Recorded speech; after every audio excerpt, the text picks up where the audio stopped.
Hello. I'd like to talk to you today about the difference between wealth and prosperity. I want to talk about this through 7 different points I'd like to make. The first one is that prosperity leads to simplicity and wealth leads to complexity. So this is the first way of understanding these two terms as I'm sharing them. Prosperity is something that makes your life lighter.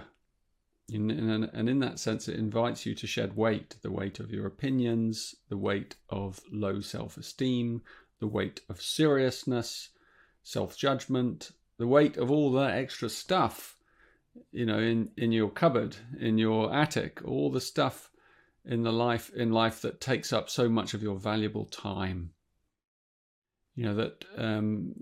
Wealth is about accumulation as opposed to prosperity being about flow. So those are two very different things to consider. And prosperity is something that we cultivate, because it's an inner experience as much as an outer experience. And in that sense, it invites a simplification of our thinking and of our life. And that's the opposite of wealth, which increases your baggage and it increases your responsibilities and your worries and the amount of time you have to spend keeping all those balls in the air at the same time. So contrary to popular belief, wealth actually makes your life more complicated on all levels. Second point, prosperity is lucidity, wealth is anxiety. In my teachings of the Gene Keys, I teach a beautiful technique called the art of contemplation. And the art of contemplation is all about how we use our mind creatively. Now, the pace of modern life has so many of us in its thrall, and as we rush headlong from one thing to another, one responsibility to another, and we're the unwitting victims of a widespread, chaotic, and generally anxious mindset. But as you learn this art, the gentle art of contemplation, you begin to see life with a new kind of crystal lucidity. You slow down. Inwardly you slow down, and possibly outwardly as well. And life suddenly becomes much more simple than before. You're moving with a different pace, and you're centered in an easygoing rhythm.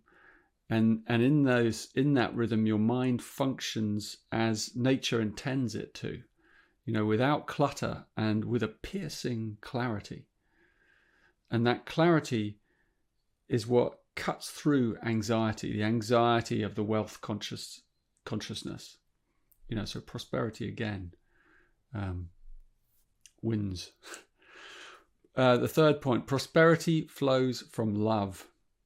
In my teachings of the Gene Keys, we have various ways in which we contemplate, the major aspects of our life. We contemplate purpose through a whole series called the Activation Sequence, an online program. And then we contemplate and uproot some of our trauma deep in our body through another teaching called the Venus Sequence, another online program. And one of the things I've learned about these sequences, which are called the Golden Path, is that they come in a certain order, and they go in the order of purpose, partnerships, or love. Purpose, love, prosperity, and that's an incredible revelation that they naturally flow in that order, because what it says is that. What it's shown me is that prosperity only really comes about when we've learned to heal our heart, when we've dealt with our trauma. Indeed, prosperity is the byproduct of an open heart. So once again, the hunger for wealth, actually, all it is a great distraction from the path of the heart. So how can you heal your heart, which needs softness and patience, when you're chasing this illusion that possesses your mind for most of your day? You're chasing this illusion of success or, accumulation. And in fact, prosperity really flows from love. So that's a real key point. Number 4, prosperity is of the whole being. Wealth involves only the material plane. is a really key one. So prosperity, it involves the fullness of your life. How can you prosper if you're not healthy? How can you prosper if your relationships aren't fulfilling? How can you prosper if you're not deeply connected to a sense of purpose? When your heart finally opens, you will already have realized how lucky you are to have discovered this greatest of secrets, that it's love that buys you time, not money. Number 5, prosperity is philanthropic. I like this one. I like them all. This can be a huge revelation for modern businesses. It's the universal law that to receive the true wealth of nature and life, we have to give back to life. And the philanthropic approach, therefore, has to be at the heart of all businesses from the very beginning. It has to be integral to the business model itself. It can't just be an add-on. It's got to be at the core. A heart-based approach to business is so revolutionary and rebellious, in fact, in today's world, that actually it can't fail to attract the allies and resources that are necessary for the dream of that business to become real. So, contemplate these things as you go about your everyday life, particularly if you're in business. Number 6, prosperity is relative. So when you learn the art of contemplation, you also come to see that what the most natural form of prosperity, will take in your life. So how it naturally forms for you. And this is particularly something that comes from studying the Pearl sequence. This is one of the programs that we offer at Gene Keys. We'll put a link at the bottom here. And, so one person's prosperity is very different from another's. So one person might, their true prosperity might be to actually have as little as possible in life in order to live a life of clarity and simplicity. And for some people, that's what they're seeking their whole lives, just to bring things down to the quintessence and just simple life, just the simple things. Those are the things that really fulfill us. Whereas another person might harbor a deep dream of service, in their soul, in their heart. And that service might require substantial resources. That's a different form of prosperity. Another person might require resources because they are a celebrator of life. And that's their prosperity. Their prosperity is to share it and to share the party of life, to open up their doors and to spread it around. That's very different again. So there are many forms of prosperity. If you come and study the Pearl sequence and you decide that there's something you're interested in, you'll see what yours is actually. What is your particular style of good fortune? So prosperity is unique and relative to every one of us. It's not just a blanket thing.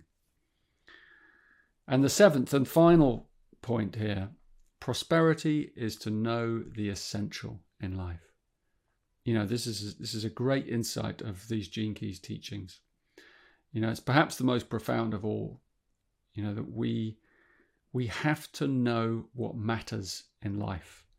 And then we have to live according to that realization. So if our quest for more takes us away from the only things that really matter in life, what good is it doing us? It's actually having the opposite effect from what it promises, because we're looking for something out there to help us feel better in here. And yet it's having the opposite effect from what we dream it will. And when you get to the end of your life and you're on your deathbed, this is the case with almost everyone. People, there's been a lot of research, like what do people think of on their deathbed? It's usually only 2 things: the value of the life that they've lived and the people that they've loved. Those are the things that truly matter. In these teachings of the Gene Keys of the Golden Path, these are the foundations of prosperity: a deep sense of purpose and the preciousness of your relationships. You know, these are the essentials in life. And the Pearl teaching reminds us over and over and over again to come back to these essentials. And then when you really know them, you can design a life based on those essentials. And I can tell you, it will probably look very different from the one you're living now. But this is a revolutionary teaching. And, you know, I guess I'll leave you with this final question. You know, and I invite you to be brave in your response. The question is, how are you spending the lion's share of your precious time in this world?